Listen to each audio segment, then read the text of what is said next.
तो Joe Biden के संबोधन के बाद पेंटागन ने नया आदेश जारी किया है, वो हम आपको बता देते हैं। अमेरिका ने जर्मनी में 7,000 सैनिक भेजने के आदेश को पारित कर दिया है। यानी अब जर्मनी में अमेरिका के 7,000 सैनिक जाएंगे, जो शायद आने वाले दिनों में रूस के आक्रमण को रोकने के लिए यूक्रेन का साथ देंगे।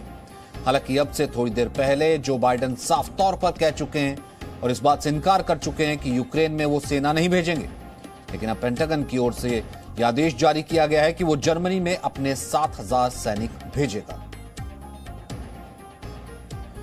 रोहित, ये जो मूव है ये यूक्रेन के साथ सॉलिडेरिटी दिखाने के लिए है, या फिर मैं यूं कहूं कि आज ये जो तमाम स्पीच थी इस रूस और रशिया की इस पूरे मिलिट्री उसके बाद, मुझे ऐसा लगा कि कहीं ना कहीं वो नेटो को, अपनी कॉन्स्टिट्यूएंसी को ज्यादा एड्रेस कर रहे थे, या फिर ये नेटो को खुश करने के लिए?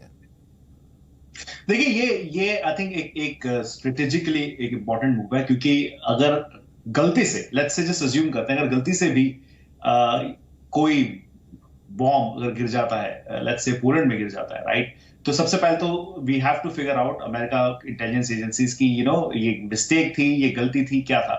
दूसरी चीज आई थिंक ये है समझने की कि अगर सचमुच व्लादिमीर पुतिन अपने एग्रेशन को आगे लेके जाते हैं, नेटो कंट्रीज में लेके जाते हैं, तो अमेरिका तब तक तो वेट नहीं करेगा, या नेटो कंट्रीज तब तक तो वेट नहीं करेगी कि अगला मूव क्या होगा राष्ट्रपति पुतिन का।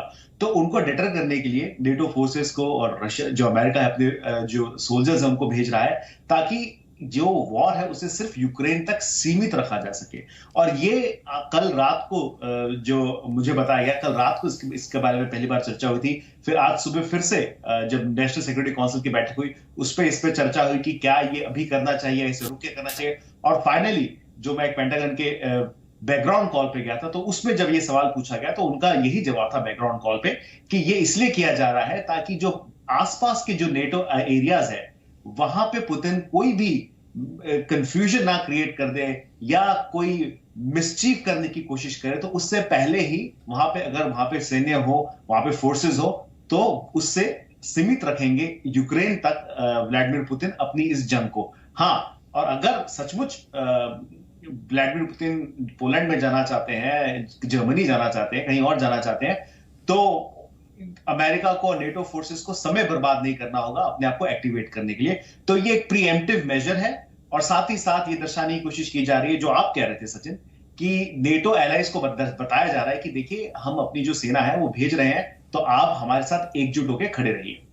तो इस नेटो एलाइज को एड्रेस करने के लिए कि एक भी इंच, अभी हम यूक्रेन में नहीं जाने सेना लेकर के, लेकिन नेटो की जमीन का या नेटो की देशों की जमीन का एक भी इंच अगर उनकी सॉवरेनिटी पर आता है, फिर हम छोड़ेंगे नहीं, तो इसकी भेंट तो फिर यूक्रेन चढ़ गया।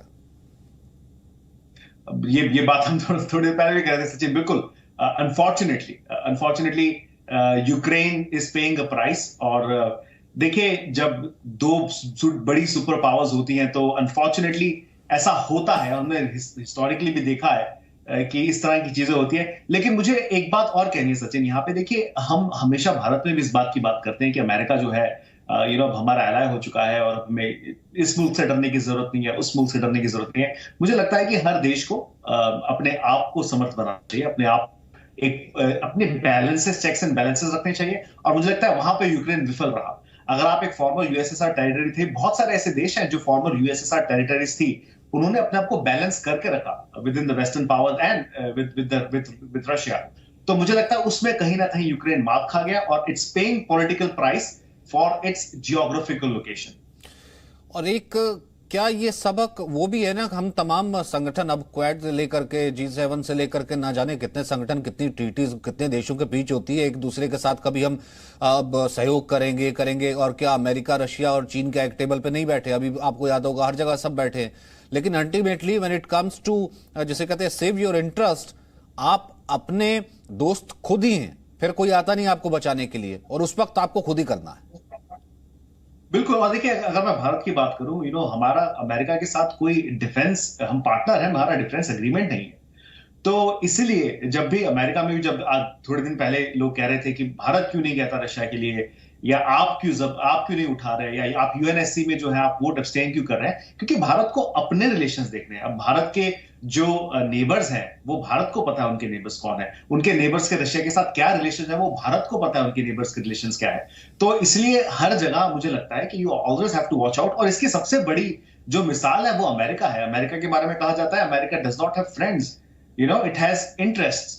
तो अगर उस तर्ज पे चले तो मुझे लगता है कि नॉट ओनली यूक्रेन, इंडिया, हर देश को वो और करते ही हैं यूजुअली, लेकिन क्योंकि जियोग्राफिकली यूक्रेन एक ऐसी जगह पे है जहां पे उनको शायद नहीं होना चाहिए था, इन द सेंस कि अनफॉर्चुनेटली वो उस जगह पे फंसे हुए हैं, तो they are paying a political price. और ऐसा पहले भी हुआ है, हमने अफगानिस्तान के साथ देखा है, पहले वहां रशिया गया, फिर वहां अमेरिका गया, वहां पे क्या हालत हुई है।